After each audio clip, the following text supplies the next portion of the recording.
der Brücke. Wir dringen in die Bezirke ein. Vorige week vroegen we jullie om jullie vragen in te sturen naar Robert Bowling van Infinity Ward. En hij zit nu naast me om ze te beantwoorden. Hi Robert. Hey, how's it going? Well, we'll just start off. Well, we have a different form today. We have categorized your questions, and basically we mixed them with some of ours. And basically, the green cards are the Modern Warfare related questions. Right. We have red cards, which are the hard questions, which you probably hate answering, and I'll probably don't like asking them. Well, and these are the silly questions.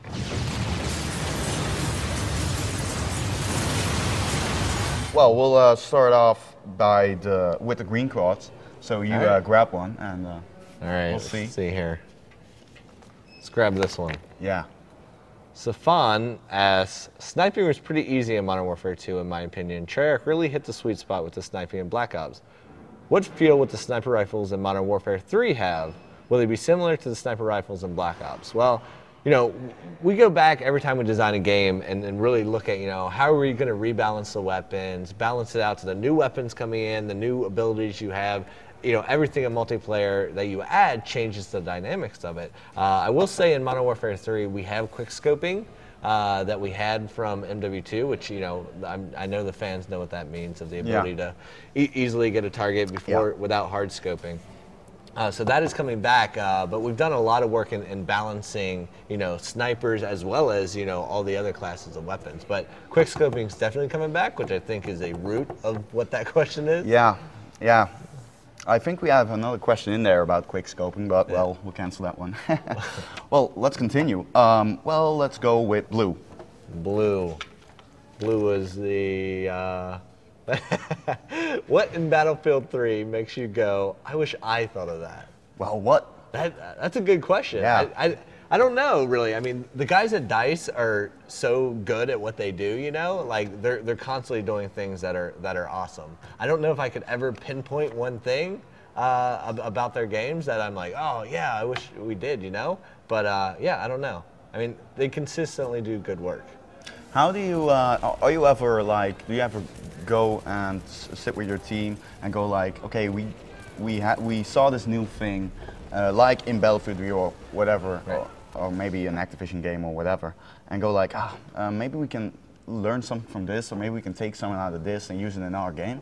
We take it, yeah. I mean, in development, you take inspiration from everywhere. I mean, other mediums, other games, and you're really pulling. And I think that's when all the really great stuff comes together, especially when you're going outside of genre. Like, I mean, you know, speaking about Call of Duty 4, you know, we brought in like all these RPG, all these MMO elements, and, you know, bringing in XP, progressive ranking, custom classes, perks that change your ability. It's that type of inspiration that really starts changing the landscape of other genres. So yeah, I mean, definitely, it's always great to look at what everybody else is doing, because what's fantastic is every developer has its own personality and style, and it's about like doing it in your style. Because if you look at Modern Warfare 3, we're adding Spec Ops Survival Mode, which is our new infinite wave-based mode. But, you know, at its core, infinite wave-based mode is a very classic game type that's been in games for a long time. Yeah. But now we're doing the Modern Warfare twist on it. You know, we're bringing in all the stuff people love from multiplayer, like progressive ranking, matchmaking, kill streaks, unlocks,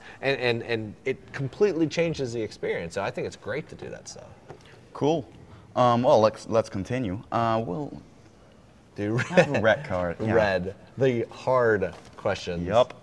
Alienator, spelled as you would expect with numbers. It's the internet. We can't help that. How did you motivate yourself to keep on going after all that happened with Infinity Ward last year? It's a pretty good question. You know, after everything that happened at Infinity Ward, it was all about, you know, coming out, and especially coming out of Modern Warfare 2, we had a big vision for what we wanted to see in Modern Warfare 3. There's tons of stuff we wanted to add, a lot of stuff we wanted to do with the multiplayer, especially with all the feedback we got from MW2. So there's so much more, and as a fan who actually plays the game and loves the game, I wanted to see that be made. I wanted to see those additions and those improvements be made. So that's where I came from a personal standpoint, was I was extremely passionate about making Modern Warfare 3. There's a lot that I wanted to see done. So that was the motivation for me, as, you know, selfishly, as a gamer, I wanted to play that game because I still play Modern Warfare 2, and I agree with a lot of feedback from it of like directions we could go into. And from a team standpoint, we had a lot of other people who have been with us since the beginning of Modern Warfare as well, who had that same vision. So it was all about sitting back and being motivated by that to execute on it. Okay, well that seems like something hard, you know, to get back on track and keep the team passionate about what you're trying to accomplish. But what personally do you think that is now in the game in Modern Warfare 3 that you're really passionate about yourself? Well, I mean, it wouldn't be quick skipping for me because I don't snipe. I'm horrible at it. I'm much more of an assault class, like Scar H sort of dude. Oh, but okay. but for me, you know, what I'm really passionate about, what the team's doing is, you know, taking just the route multiplayer is taking in general, and I can't dive into detail on that, but just the philosophy that we're taking with multiplayer, really building up from the Call of Duty 4 style, and taking what we loved from MW2, and then losing the stuff that, you know, maybe went too far, and really focusing it back on that very fast-paced gun on gun. You know, it's you and your gun that's making the difference, but by far, my favorite thing in Modern Warfare 3 right now that I am loving is the Spec Ops Survival Mode, because it's probably the freshest thing in Modern Warfare 3 that it's experiences you've never had before. Yeah, it's completely new, right? Yeah. Cool. We'll go on with the questions. Cool. Will you take one from the green one? Yeah. Oh, that's a long one. Stefan again says, you said MW3 will be more like the first Modern Warfare. How did he know I just said that? Well, it's crazy. He's It's amazing. magic. It is magic. Does that mean Modern Warfare 3 has less kill streaks? And does this also mean their role in multiplayer will be somewhat smaller? I wouldn't. I can't answer that question fully, but but you're right that like I said, the multiplayer has been taking a much more Call of Duty 4 style, and when I say that, it's about in reference to kill streaks, like he was asking. Modern Warfare 2 added a bunch of new kill streaks, and because of that, the type of gameplay style changed to be very reliant on those kill streaks. There's always something in the air. And you saw a lot of people camping, you know, just waiting for their, their helicopter or their. Right. Yeah. The mentality of the player and the gameplay style changed because of that. Yeah. And in Modern Warfare 3, what we're looking at is really pulling it back to be more based on you, your loadout, your gun. It's your tactics that are going to win you the match, and you use air support in the way that it's intended, as a support to make you a better player, not a replacement to you being a better player. In addition to giving you much more control over, you know, you're the ones getting your kills, opposed to, you know, a fire and forget type of thing. And then more importantly than that, we've revamped the entire way the kill streak system works. And I can't go into detail yet, but I mean, the general philosophy is, you know, in the past, the kill streak system is inherently all about the rich get richer. Of like, you're good at getting kills, so we're going to give you something that gives you more kills, where it should be much more about rewarding any sort of play style, rather than just focused on, oh, I'm getting a lot of kills.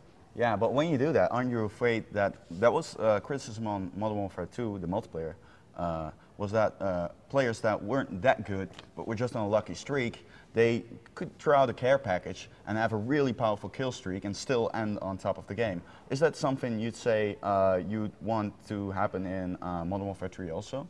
I'd say it's all about balancing out what the available kill streaks are and how they're available. But I can't really answer that question without diving into the details of how the new system works, which I can't do right now. Okay. But no, I agree. We're definitely on the same track in terms of thinking. Can we go with green again? We will go. Or should we go with blue? Let's go blue. Let's go blue. Let's do it. Let's counterclockwise it. What do you dislike in the average Modern Warfare fan?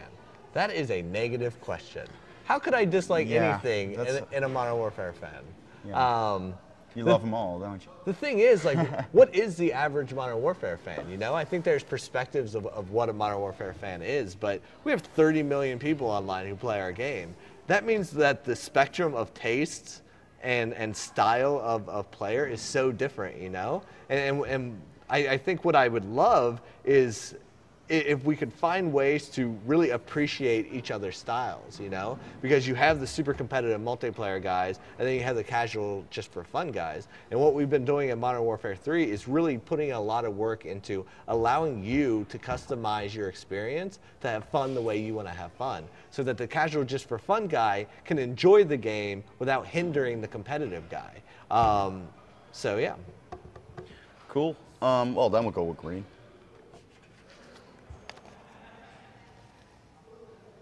Why is stopping power no longer a choosable perk in Modern Warfare 3?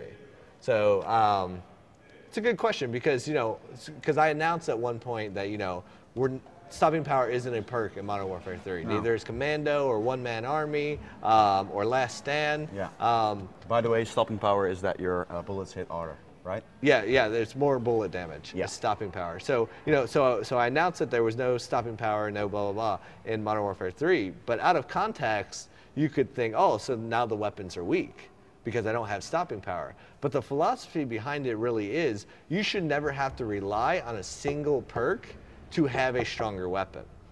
So, you know, weapon balance in Modern Warfare 3 is, you know, is revamped based on every decision that you make. So Modern Warfare 3 is all about having that very fast, intense combat. So you have powerful weapons. And then there's other ways that you can really customize your experience. So you're not always reliant, because the inherent problem with stopping power in previous games is it's a perk everyone loved. And everyone loved it because you felt like you needed to have it to compete. Yeah. And you should never have to kill off a perk slot and not get to enjoy the other perks because you feel like you have to have another one. That should be handled in weapon balancing, and that's what we're doing in Modern Warfare 3. Cool. Well, we have one more to go, and so let's go with red, right? Red. One more? Let's do it. All right. Let's The see. hardest category. Hardest. Infinity Ward turned a lot of heads with the airport scene in Modern Warfare 2. What have you learned from that? How do you look back at that particular scene? I think that particular scene worked great in Modern Warfare 2 for what it was looking to accomplish. It was done for a very specific reason. That was to really solidify the type of character that Makarov is, the type of bad guy that you're dealing with. So it was really a story element more than anything. And then, of course, we go in and make it good gameplay in the later half. But first and foremost, it was about pushing the story forward of this is the type of enemy Makarov is, and this is the type of extremes that he's willing to go to get his point across. So, I mean, moving forward, it doesn't really apply because you always let the story really dictate anything. You never go into a game saying, we're going to design a shocking scene or we're going to design a controversial scene. You're like, we want to design definitely powerful and impactful moments, but you let the story dictate what those moments are. Yeah. Well, I'm really excited, you know. Game's coming out in November. Yep, November 8th. Yep. And, well, thank you for coming. Thank you for answering our users' question. Yeah, thanks. En, well, jullie bedankt voor het kijken natuurlijk. En hopelijk tot de volgende keer.